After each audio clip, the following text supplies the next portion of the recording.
Las mujeres marchan, proponen, expresan. ¿Y qué hay de nosotras? Las mujeres con discapacidad. El hilo conductor, nuestros derechos. La razón, tenemos nuestra propia voz y queremos ser escuchadas.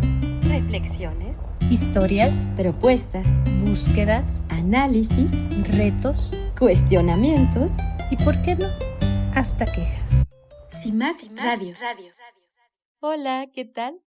Soy Valeria Guzmán Díaz, encargada de la producción y la conducción de este espacio, dedicado a hablar de las mujeres con discapacidad desde nosotras, las mujeres con discapacidad. Te doy la más cordial bienvenida a nuestro episodio número 11. Sonamos en Violeta Radio en el 106.1 de FM en Ciudad de México y también vía internet en www.violetaradio.org. Además, si quieres escuchar este y los episodios anteriores, búscanos en Spotify en Ni Callar ni Esperar. La historia de hoy es una historia 5 estrellas. No porque sea una historia sencilla, ni porque sea una historia perfecta, sino porque es una historia llena de matices, de colores, de reflexiones y de mucha fortaleza y creatividad. La protagonista de este episodio es una mujer con discapacidad motora con una gran trayectoria en el arte y la vida académica. Además, es una persona que se ha esforzado a lo largo de dicha trayectoria en ayudar a que las personas menos favorecidas y más invisibilizadas eleven su voz y disfruten y se conozcan y reconozcan a través del arte. Ella nos contará sobre los retos, los duelos, los cambios, las transformaciones y las sorpresas que han llegado a su vida y que han hecho de esta historia una historia nutrida de capítulos que de verdad da gusto escuchar. También conoceremos las palabras y las cosas que tienen significado para su vida y lo que piensa respecto a la situación de las personas con discapacidad en el arte y sobre todo de las mujeres con discapacidad. Comenzamos. ¿Y qué hay de nosotras?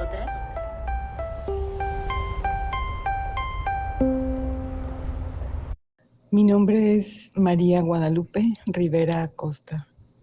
Tengo 68 años. Radico en Guadalajara.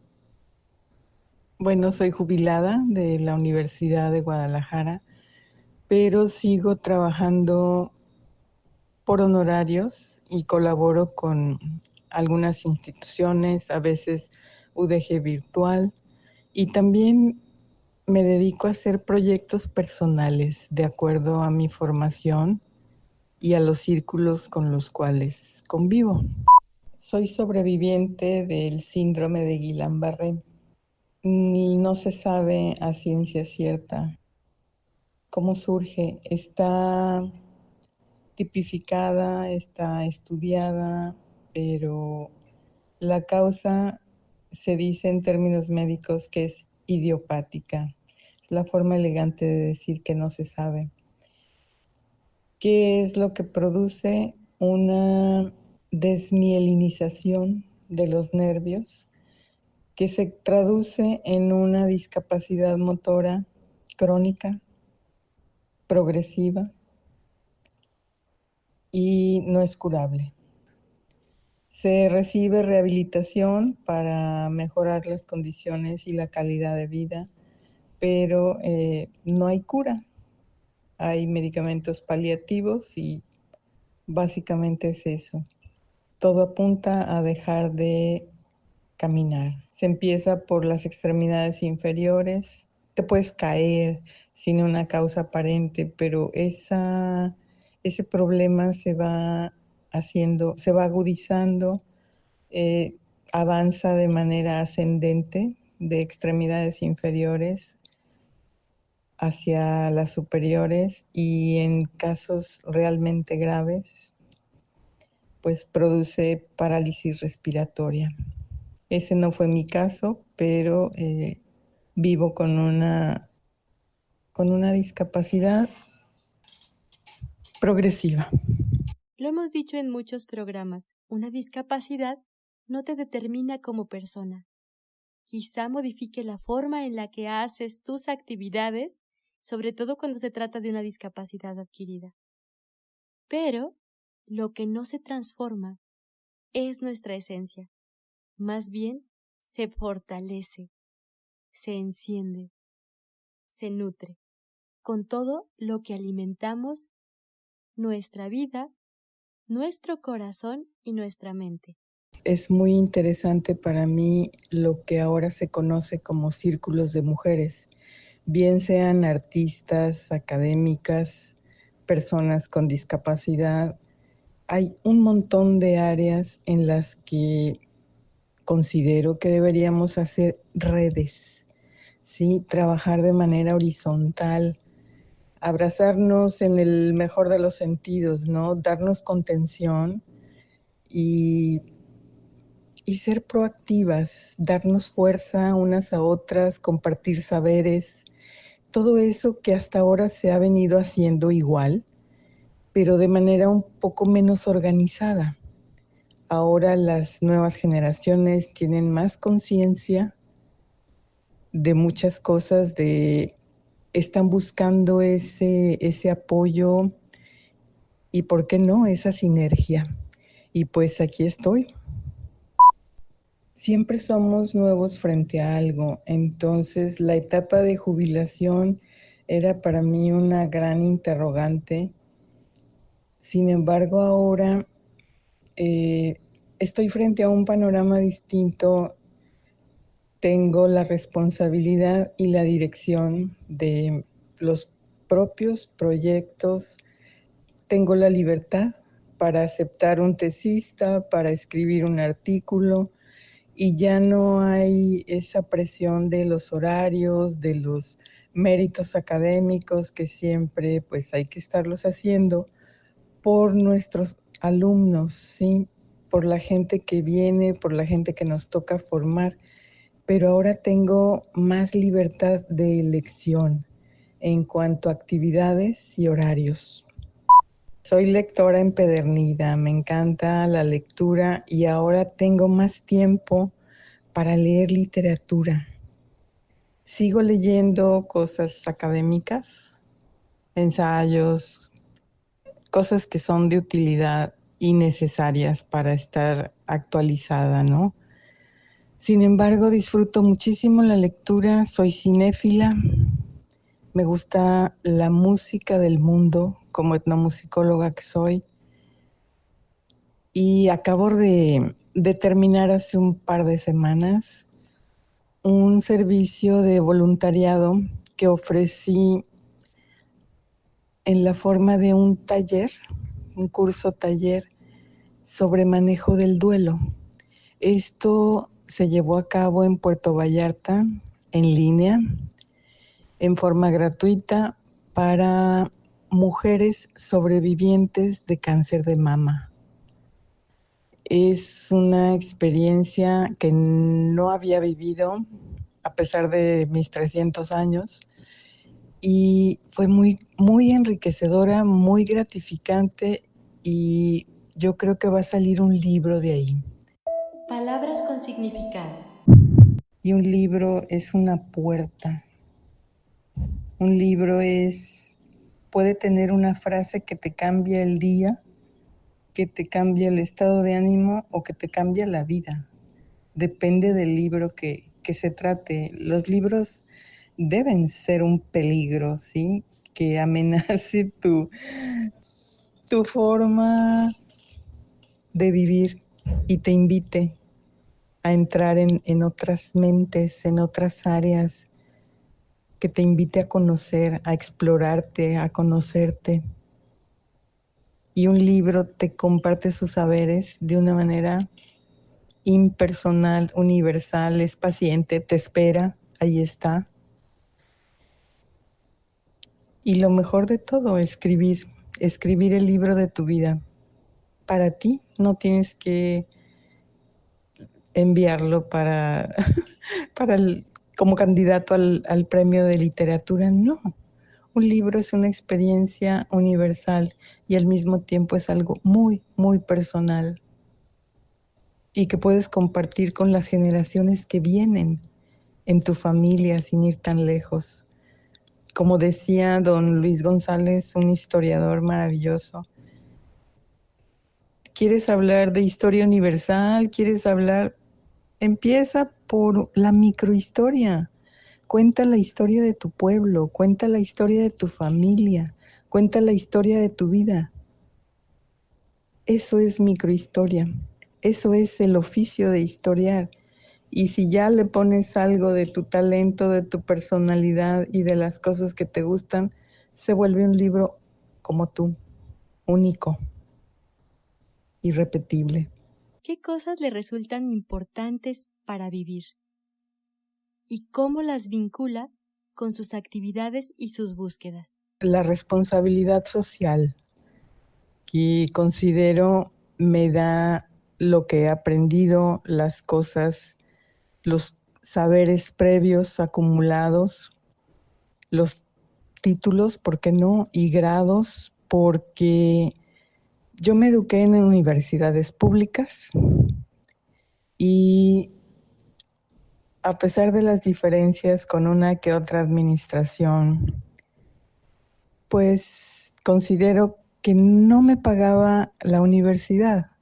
A mí me pagaba el señor que maneja un camión de Coca-Cola, el taxista que lleva a un turista a alguna parte, el que barre los jardines en el ayuntamiento y todos los que hacen que esta ciudad funcione como debería, ¿no? Otro de los intereses bueno, estoy escribiendo algo muy doméstico, muy personal, que es la historia de las mujeres de mi casa, así se llama el libro. Y hablo de las mujeres que se quedaron en su casa mientras los maridos salían a conquistar el mundo, la fama, la fortuna, y alguien les hizo ese pie de casa para que esto fuera posible. Nunca he estado en contra de eso cuando la mujer quiere hacerlo, sí, porque está consciente de la responsabilidad de tener a su cargo la educación de otras vidas, de otras generaciones.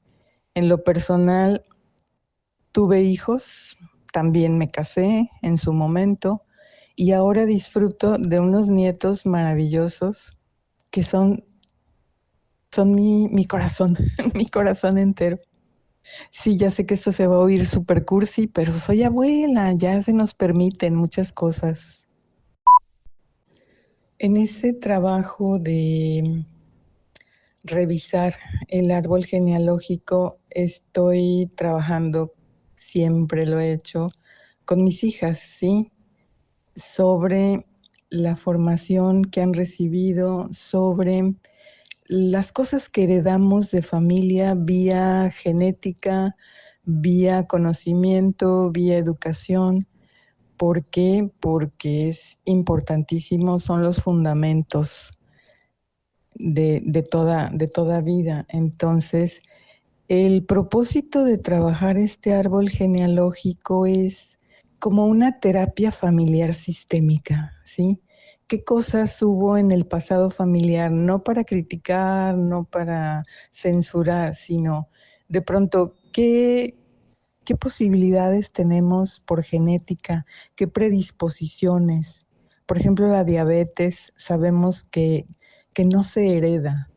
Se heredan formas de comer, se heredan formas culturales de relacionarse con los alimentos. Entonces estoy en ese proceso de revisar qué cosas traemos ahí de generaciones, qué cosas hemos manifestado y qué cosas no. Como te decía, es un producto realmente doméstico, pero hay que saber de dónde venimos, en dónde estamos y hacia dónde vamos, siempre. ¿Y qué hay de nosotras? Árbol genealógico. Las Áñez. Hoja, hoja cae hasta su vejez, cambia de color y renace.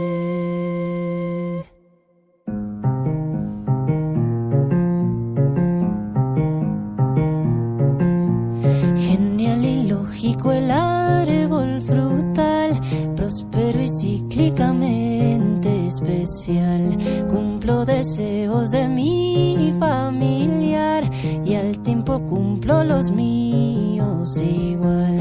Si puede ser que mis sueños sean no solo míos sino de mis papás, y que tal vez lo soñaron atrás y con mi dicha ya son realidad.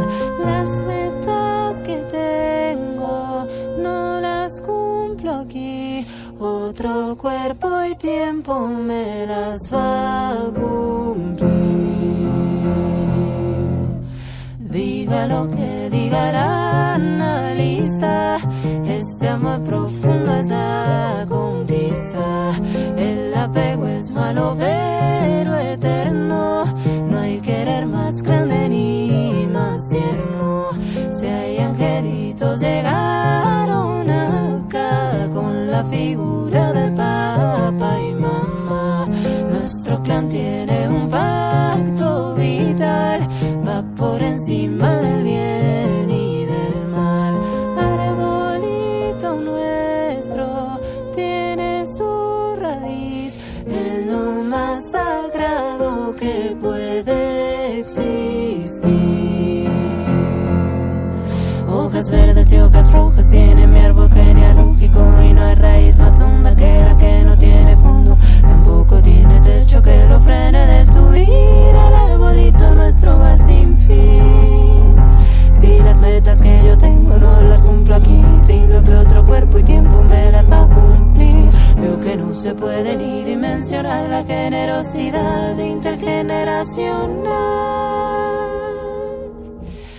Hoja, hoja cae hasta su vejez, cambia de color y renace.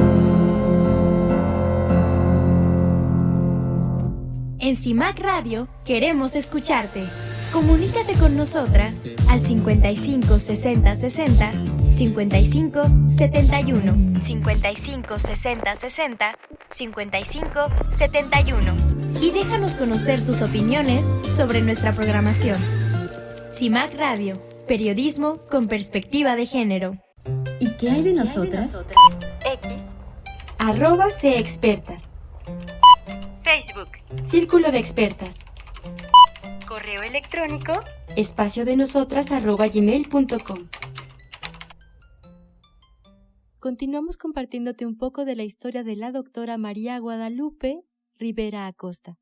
Ella es de las personas a las que le interesan muchas cosas y afortunadamente se ha involucrado con cada una de ellas y las ha tratado de desarrollar a su máxima expresión. Mi camino en esta vida comenzó en la carrera de psicología. De forma paralela, como producto de una terapia, descubrí que siempre había querido ser bailarina. Entonces lo hacía de manera informal, pero estaba trabajando la danza con niñas en situación de calle en albergues de la ciudad de Guadalajara. Entonces dije, ok, si vas a ejercer o vas a practicar la danza como terapia con niñas de la calle, pues certifícate. Y por ahí empecé, ¿no? Con danzas de Polinesia, con la licenciatura en artes. Después hice una maestría en ciencias musicales en el área de etnomusicología. Y de manera paralela he ido sumando un poco de saberes como una especialidad en psicoanálisis, y he trabajado también la enseñanza de la música y la danza tradicionales como educación compensatoria con jóvenes adolescentes en colonias marginales. Entonces, pues es un tema con muchas aristas, pero de pronto le he dado la vuelta a la docencia institucional. Sí, ok, lleva eso que sabes a otros que también lo necesitan, pero que no hay acceso por trabas, por cultura, por renuencia, por prejuicios. He diseñado y coordinado cursos, talleres, sí, como por ejemplo, de los más recientes, la elaboración de máscaras para trabajar el proceso de duelo. Esto fue durante la pandemia del COVID, cuando todo el mundo estaba encerrado y había muchas emociones caldeadas, sí, a punto de explotar, mucha violencia doméstica. Entonces dije, ok, ahora vamos a trabajar las emociones, y una emoción muy presente para mí durante la pandemia fue el duelo. Todos perdimos familiares, amigos, abuelos, qué sé yo. Entonces, esa fue mi manera de sacar. Y no solo de manera personal, sino hacer estos talleres para que otros también aprendieran a llevar mejor su duelo, a poner nombres, y en una máscara pues salen a flote muchas cosas muy interesantes que no son el tema de esta entrevista, pero lo menciono de manera tangencial porque no puedo separar ni los grados ni los conocimientos de lo que te señalaba antes, como mi responsabilidad social, ¿sí? ¿Qué me toca hacer para devolver un poquito de todo aquello que recibí? Paralelo a la práctica de la danza, pues hice una licenciatura en artes escénicas con orientación en danza folclórica. Esto me ayudó pues para respaldar conocimientos, para fortalecer ese trabajo que realizaba con personas de sitios marginales o que no se contempla que tengan acceso a ciertas disciplinas. Sobre todo el arte, que es visto como un área elitista, hegemónica y un montón de cosas, pero tiene sus efectos sobre el cuerpo. Comencé también a trabajar de manera profesional como bailarina y estuve dando clases hasta que en Morelia, Michoacán, realicé un proyecto de danza tradicional, música, literatura, con jóvenes de colonias marginales. Esto fue un programa que se llevó a cabo con el Ayuntamiento de Morelia, Michoacán, y con Sedesol, la entonces Secretaría de Desarrollo Social. ¿Por qué en Morelia? Porque hubo un concurso, mandé el proyecto, aceptaron, y pues tuve muchísimas oportunidades de poder trabajar la enseñanza de las artes con jóvenes adolescentes, ¿sí?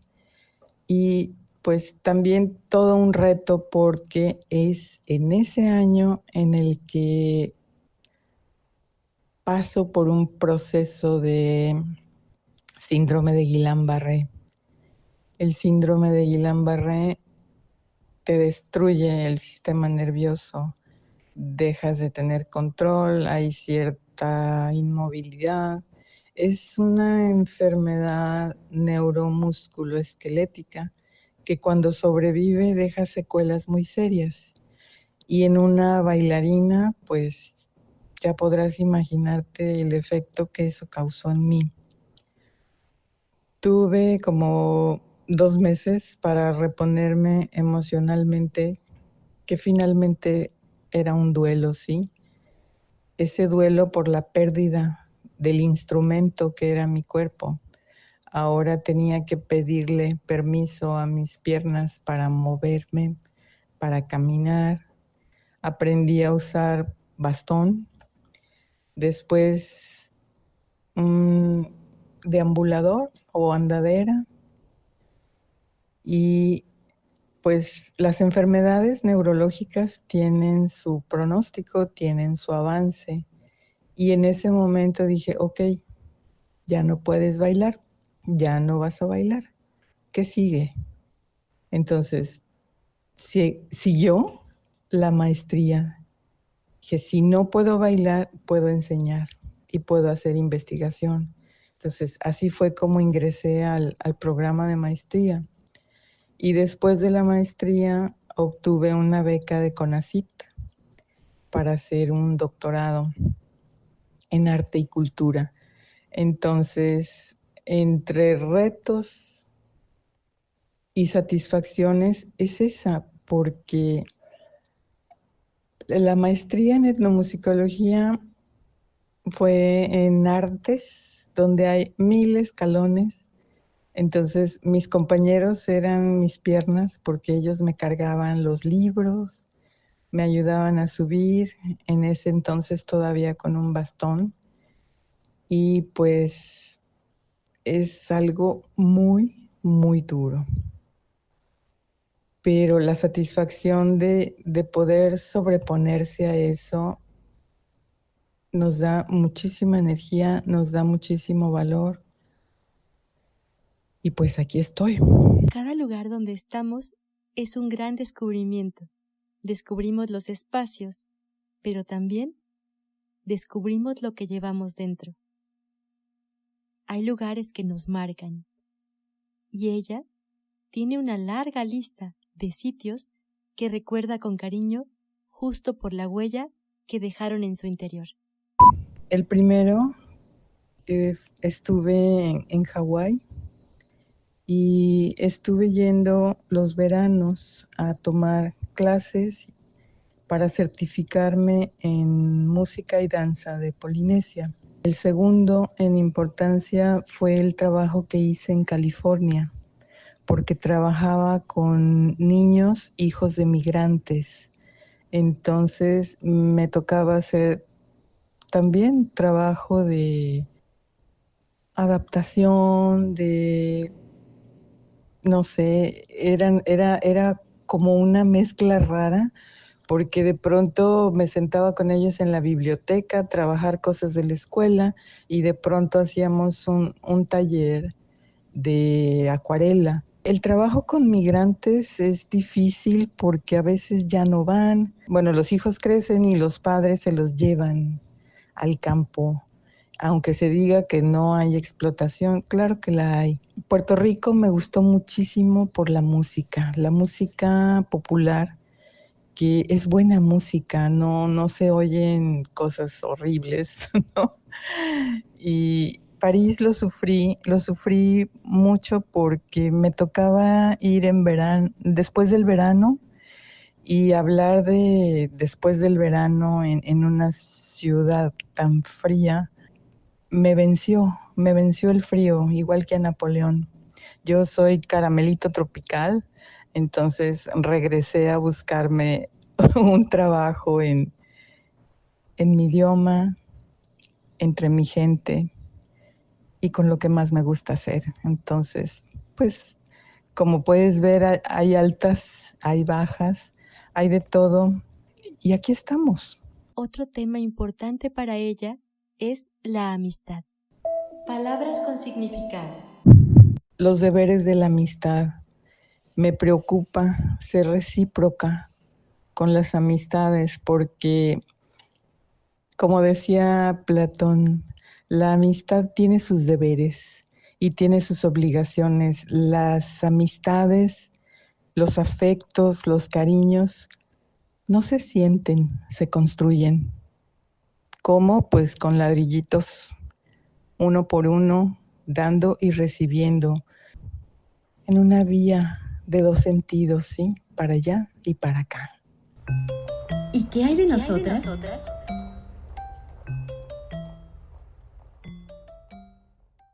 Cuento El árbol de la amistad. Autoría desconocida, narrado por Lisbeth Guevara. En un hermoso valle conocido como el árbol de la amistad, este árbol era diferente a los demás, pues sus hojas tenían la capacidad de brillar cuando dos amigos se comprometían a ayudarse mutuamente y cuidarse uno al otro. En aquel valle vivían dos amigos llamados Ana y Juan. Ana era una niña curiosa y valiente, mientras que Juan era un niño amable y generoso.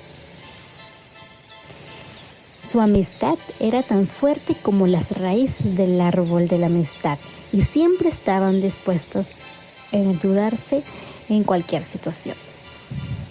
Un día, una terrible tormenta azotó el valle, causando estragos en las casas y campos de los habitantes.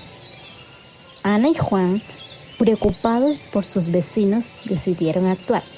Con valentía, se pusieron manos a la obra para ayudar a reconstruir lo que la tormenta había destruido.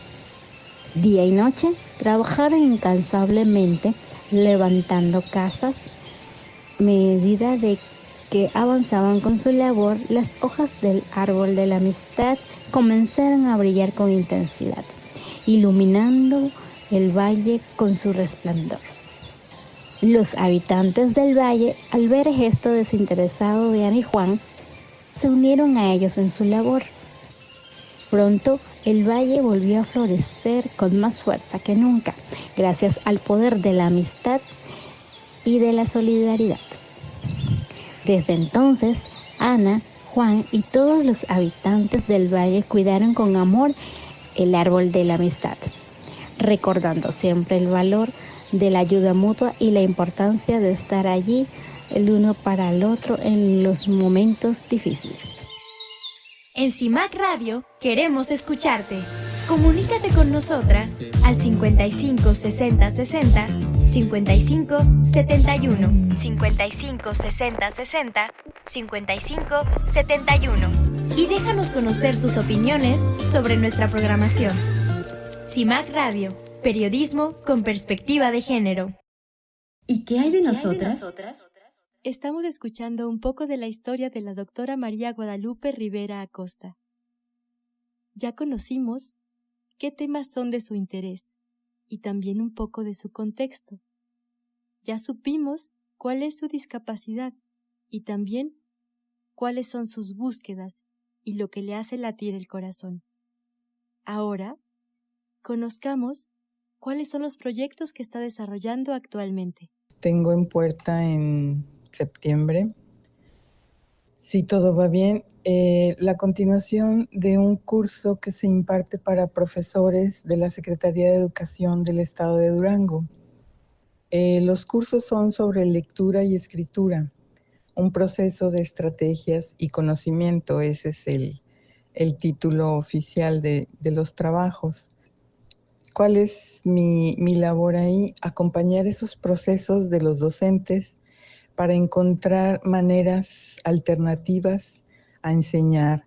Muchos están en el área rural, de pronto no hay internet, tienes niños desnutridos, tienes niños que se te duermen porque tienen hambre, porque tienen sueño, porque están cansados.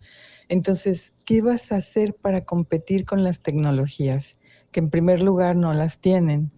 Y en segundo, ¿qué vas a hacer con tus niños para que aprendan a leer a pesar de? Ese es uno de los proyectos.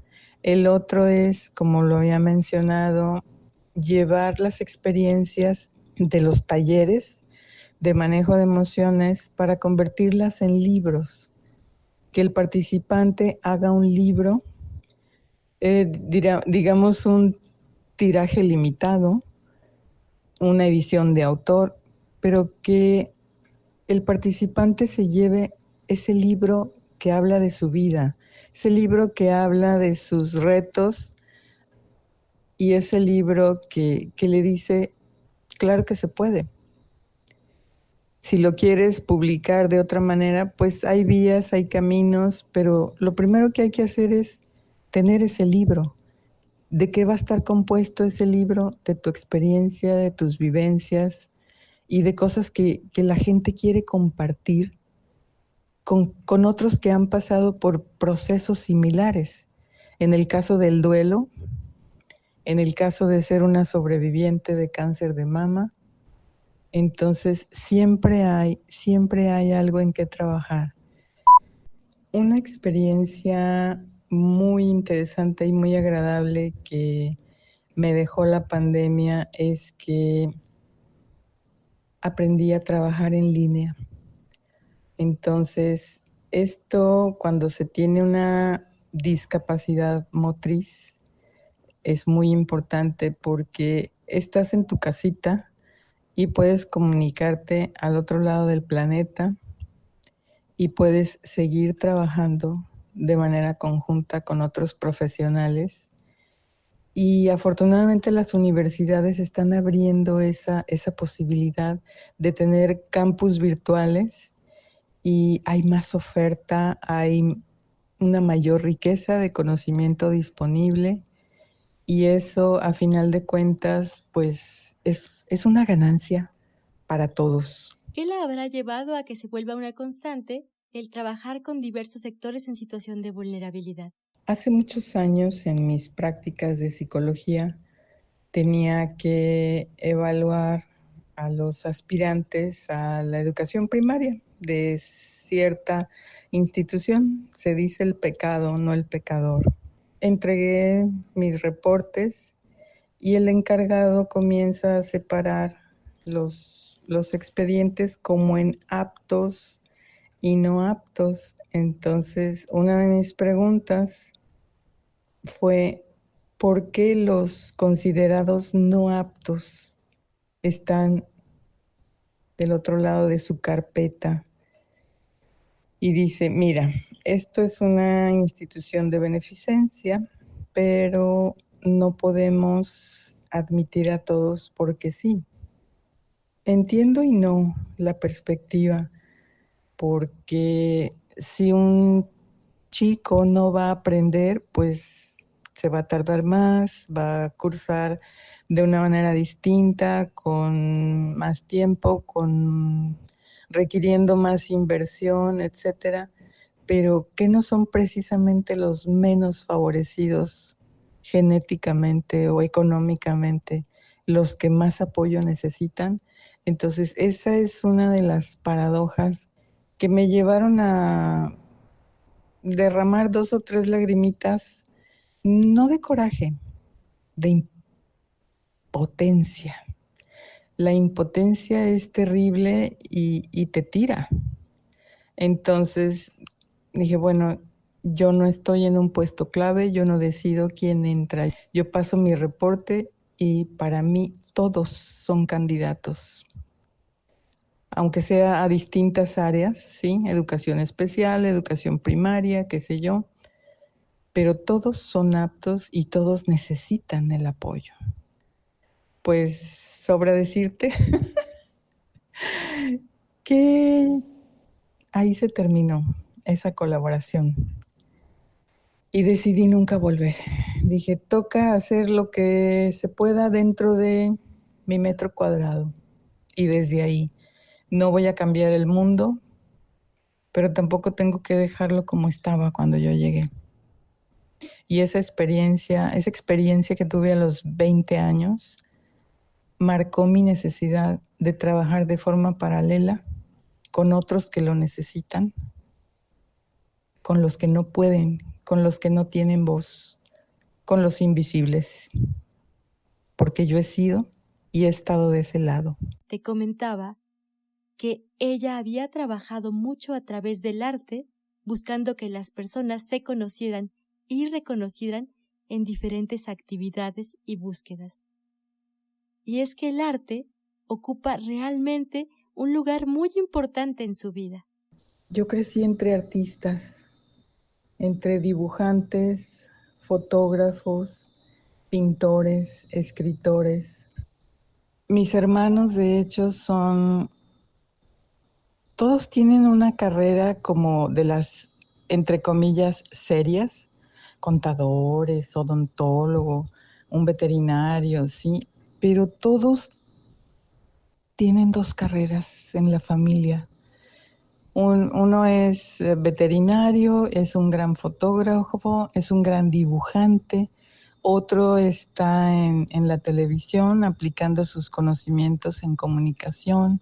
Tengo una hermana bióloga que es una cantante espléndida.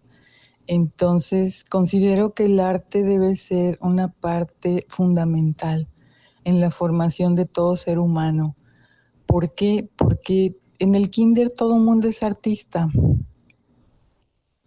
Pero eso se acaba cuando entras a la primaria, porque pues hay que darle su lugar al español, al razonamiento lógico, matemático, etcétera, y se van dejando esos saberes y de pronto se les enseña a los niños manualidades, cosas sencillas, sí, pero no hay una formación muy sólida, no se toma en serio la docencia del arte. Se contrata a alguien que tiene un corito o que, no sé, toca de manera empírica. Eso es lamentable, ¿sí? Afortunadamente está cambiando. Hace algunos años tuve una experiencia, uno de mis grandes fracasos, le llamo así, porque abrí una escuela de arte, una academia, en una colonia marginal y se daban clases de pintura, acuarela, fotografía, danza. Había cursos para músicos y había también clases de instrumento de iniciación musical. Conseguimos una casa increíble, maravillosa, estaba enfrente de la plaza, sí, pero teníamos más profes que alumnos. El lugar no estaba preparado. Eso es todo. Yo lo llamé el fracaso porque decía, y qué padre que todo mundo tenga esto al alcance, y simplemente no era el momento. Entonces, cerré esa academia para irme al doctorado. Y no me arrepiento, la pude mantener 1 año. Y dije, los niños al año ya caminan y esta escuela no camina, señal de que no es por aquí, habrá otra manera de hacerlo. El arte sigue ocupando un lugar, un primerísimo lugar en mi vida, en mis relaciones. Todos mis amigos son artistas. A muchos les digo que yo tengo la fortuna de que mi músico favorito o mi artista favorito es mi amigo. Entonces, ojalá todos pudiéramos decir eso. Actualmente estoy trabajando en acompañar procesos de diseño y redacción de proyectos de arte. Y también estoy trabajando en talleres de escritura terapéutica y escritura creativa. Entonces aquí se juntan arte y psicología, escritura y psicoanálisis. Es una manera bellísima de colocar el arte en tu vida. ¿Tienes muchísimo dolor? Escribe, baila, aprende un instrumento, dale una salida que sea muy sana. Afíliate a tu parte sana y dale un lugar a eso que traes ahí atorado y verás que queda increíble. Definitivamente, alguien que se dedicó a indagar respecto a la etnomusicología no podría vivir sin música. Palabras con significado. La música es un bien cultural y cada pueblo tiene su música, cada pueblo tiene su manera de expresar emociones, sentimientos, y considero que la música es un lenguaje universal que nos reconocemos en ella, nos reconocemos en el otro. ¿Y qué hay de nosotras? Buenos tiempos, las Áñez. Cantando la mañana se hace ligera, cantando la mañana se hace ligera, y se pasan las horas, se pasa la soledad, y se pasan las horas, se pasa la soledad. Cantando la tarde se pasa deprisa, cantando la tarde se pasa deprisa, y se pasa la noche, se pasa con música, y se pasa la noche, se pasa con música, con música. Y pasa toda la semana tranquila, y pasa toda la semana tranquila, y se pasa la vida, se pasa con lúdica, y se pasa la vida, se pasa con lúdica, con lúdica. Que cada día de la vida se reviva con cantar, cantar reviva la vida de cada cual, que cada cual viva y reviva buenos tiempos al cantar, cantar al tiempo cantos de felicidad, cantar al tiempo cantos de felicidad. En CIMAC Radio queremos escucharte. Comunícate con nosotras al 55 60 60 55 71, 55 60 60 55 71 y déjanos conocer tus opiniones sobre nuestra programación. CIMAC Radio, periodismo con perspectiva de género. ¿Y qué hay de nosotras? @CEexpertas. Facebook, Círculo de Expertas. Correo electrónico, espaciodenosotras@gmail.com. Ya casi para finalizar este episodio, quiero que hablemos de una reacción ante la diferencia que desafortunadamente es muy humana y también muy reprobable. Se trata de la discriminación. Le preguntamos a la doctora Rivera si había vivido alguna vez una experiencia discriminatoria por parte de la sociedad. Las experiencias de discriminación pues están en todas partes. De pronto hay un taxista que por atravesar una calle te cobra lo que no imaginas. Hay unos que ven sillita y se siguen de largo, te invisibilizan. He sufrido también, digo sufrido porque fue un momento, sí, pero es bastante desagradable. Algún médico por ahí que no estaba en su mejor momento y de pronto dices, ok, todos tenemos una profesión de servicio, pero uno deja los problemas en la puerta o en la calle y después a trabajar, ¿no? Y otra me pasó con algunas universidades, que el currículum está excelente, todo está muy bien, y cuando hablamos de discapacidad, te bajan el sueldo y cambian la oferta, ¿no? Entonces, ok, ¿cuál es la razón? Otros me dijeron, no podemos porque eres vieja y estás sobrecalificada. Entonces, esta última no supe si era un elogio o si era una violencia disfrazada de cortesía. Entonces, me ha pasado de todo. Cuando tenía menos edad, alguna vez un abuso físico, como un apretón, algo que está fuera de lugar, ¿sí? Y cuando tú te consideras libre de ese tipo de agresiones, pues ni siquiera la ves venir, ¿verdad? Las rampas mal planeadas, con esos declives horribles y que encima las pintan. No hay silla de ruedas ni deambulador que pueda remontar esas rampas mal hechas, mal pensadas y peor ejecutadas. Entonces, es un tipo de violencia silenciosa, ¿sí? ponemos una rampa para que digas que ahí está, pero no reúne las condiciones, eso ya no es nuestro problema. Se desentienden olímpicamente del asunto. Me parece increíble que siendo una mujer tan preparada, tan humana, pueda vivir situaciones como esta. Afortunadamente, hay otras personas que la miran de otra manera y que han recibido sus conocimientos con toda la apertura y el respeto del mundo. Voces aliadas.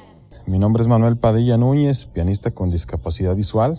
En esta ocasión quiero platicar un poquito de una gran persona con una tremenda calidad, que es la maestra Lupita Rivera, que conocí en la Escuela de Música de la Universidad de Guadalajara y que ha sido una defensora de las personas con discapacidad visual a tal grado de poner en riesgo su plaza como docente en la universidad por defender a las personas con discapacidad. Recuerdo que en una ocasión, cuando ingresaba a la licenciatura en música, le dijeron: si tu alumno reprueba ese que defiendes, pues no solo se va el alumno, sino vas tú también. Y pues maestra, gracias a Dios no sucedió. Quiero agradecerle por todo lo que hace por los artistas, por formar artistas de calidad y por el gran apoyo que siempre ha tenido con las personas con discapacidad. Un fuerte abrazo y mi reconocimiento, maestra, le vivo siempre agradecido y que siga así y Dios la siga bendiciendo por luchar contra viento y marea a las adversidades de la vida. Nos queda claro no solo por este episodio que la sociedad suele discriminar a las mujeres con discapacidad en ocasiones y en diferentes ámbitos. Decirle a alguien que está sobrecalificada para el empleo que solicita, pues no significa que se le tenga que negar. Los prejuicios. Conozco mujeres artistas que las mandan a dar clase, si bien les va, a la Secretaría de Educación, en un kinder, tocando el piano o haciendo actividades artísticas. Es importante la educación desde el kinder hasta el doctorado, pero no con el enfoque que se le da actualmente. Sí, el arte, hay escuelas que lo promueven, entre comillas, diciendo que hay talleres de arte y tal, pero de pronto no son gente del área o no son profesores con título de música, de artes, de pintura, de lo que sea, ¿no? Otro de los prejuicios es que se les paga menos, y hablo en general. Tengo una amiga que tiene una maestría en finanzas, ni siquiera le dan empleo, porque ella vive con daño cerebral. Entonces, si tienes una maestría en finanzas, está demostrado que tienes toda la capacidad del mundo, y los impedimentos están en la mente del que contrata. Es lo que yo veo. Lamentablemente, la ignorancia hace tomar muy malas decisiones y se pierden verdaderos talentos, verdaderos profesionales comprometidos por la falta de visión. Hablo de la visión metafórica, por supuesto. ¿Qué pasa con la comunidad artística? ¿Cómo trata a las y los artistas con discapacidad? Considero que en Jalisco la carrera artística es de 2 en 1, una de arte y otra de obstáculos. ¿Por qué? Porque muchas veces la apariencia, ¿sí?, los movimientos, la corporalidad de un artista que no ve, no va a ser la misma. Habría que ayudarlo, explicarle cómo llegar, sentarse al piano y tal, pero culturalmente no, solamente los bonitos, las luminarias, los privilegiados, los virtuosos, ¿sí? Entonces, alguien que es un artista de formación, pero tiene alguna discapacidad, difícilmente será llamado. ¿cómo decirlo sin calificativos? En las escuelas no hay voluntad. Es algo muy duro para señalar, pero es una constante, no se puede tapar el sol con un dedo. Ok, yo me dirijo a ti profesional y te pregunto, ¿tú estudiaste didáctica de las artes? ¿Has estudiado un sinnúmero de materias y disciplinas? ¿Qué pasa cuando tienes un artista? ¿Qué cosas te mueve que no puedes resolverlas y extender la mano para apoyar y acompañar? No se trata de pedir privilegios, se trata de conceder sin prejuicios igualdades. Igualdad en salarios, igualdad a la hora de solicitar becas o de solicitar empleo sin ir tan lejos, ¿sí? No hay preparación ni para tratar ni para enseñar a un artista. No sé cómo se puede edulcorar esto que acabo de decir. En tu caso como escritora, pues te las ves con un soporte, con un celular, con una computadora, pero la gente no se imagina a un bailarín con síndrome de Down en el escenario, porque no se ven bonitos, entre comillas. Y estamos hablando de arte. ¿Qué pasa entonces con los criterios de selección? Las preguntas que me acabas de hacer me invitan a reflexionar sobre buscar soluciones, buscar alternativas, buscar soluciones creativas a esos problemas que nos tocan a todos de diferentes maneras. A veces no es solo la comunidad artística, es también la comunidad. Considero que hace falta sensibilizar. Y sensibilizar no es poner semáforos auditivos en el centro histórico, cuando toda la ciudad carece de ellos. Entonces, hay cosas que realmente están fuera de lugar, ¿sí? La inclusión es otra cosa, son actitudes, es conciencia, son acciones. Nos quedamos con ganas de más de su historia. Pero este episodio solo dura 1 hora, así que ni hablar. Pero dentro de 15 días venimos con más reflexiones, más historias y más cosas para contar. Muchas gracias por la compañía y la escucha. Te esperamos dentro de 15 días a las 9 de la mañana, por si te estabas preguntando, ¿y qué hay de nosotras? Hasta la próxima.